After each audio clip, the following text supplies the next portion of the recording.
So hello guys. तो जब से IBPS PO के इंटरव्यूज़ ख़त्म हुए हैं तब से लोगों के मन में ये चल रहा है कि सर फाइनल कट ऑफ कितनी जाएगी।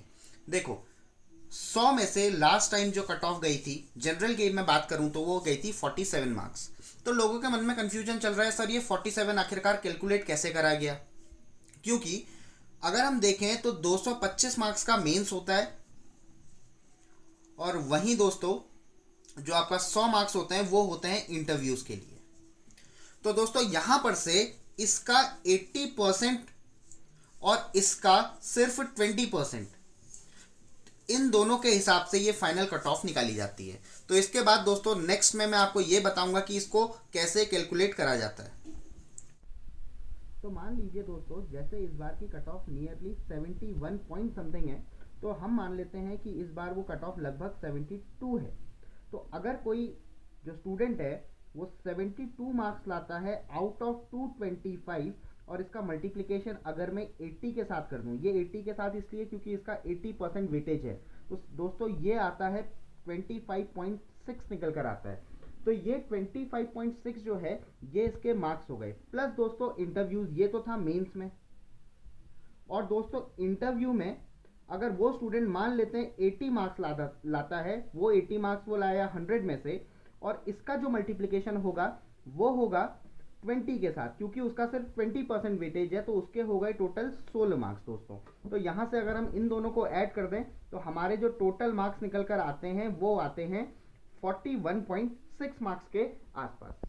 तो दोस्तों लगभग अगर मैं बात बताऊं तो जो मैक्सिमम कट ऑफ होगी, देखो ये उस स्टूडेंट के मेंस के मार्क्स हैं जिसके जस्ट कट ऑफ के आसपास मार्क्स आए हैं।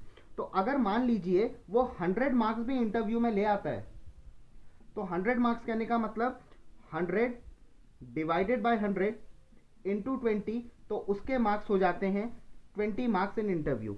तो 25.6 प्लस 20 अगर मैं करूंगा तो टोटल निकल कर आएगा 45.6।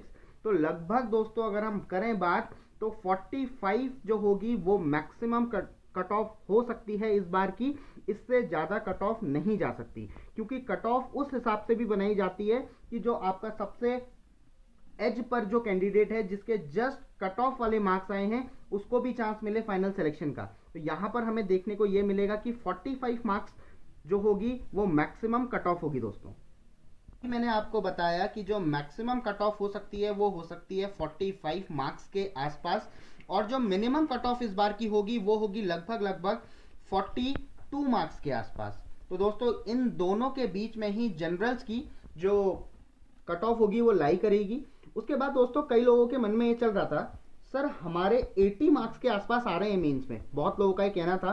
तो अगर मैं इसको कैलकुलेट करूं 80 डिवाइडेड बाय 225 मल्टीप्लाइड बाय 80, तो दोस्तों ये निकल कर आता है 28.4 के आसपास।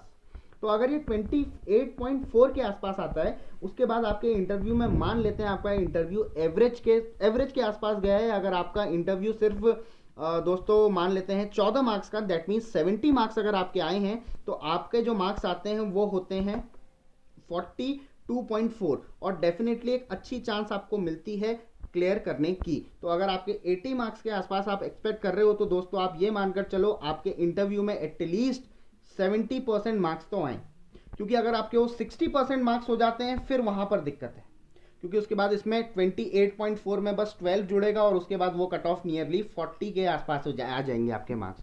और जो मेरा कहना है मिनिमम कट ऑफ 42 और मैक्सिमम कट ऑफ दोस्तों 45, इससे ऊपर कट ऑफ जाने की कोई चांसेस नहीं है। हाँ, ये हो सकता है कि 41 पॉइंट समथिंग की रेंज में कट ऑफ रहे, जो मिनिमम कट ऑफ रहेगी, depending upon the number of vacancies this time we have.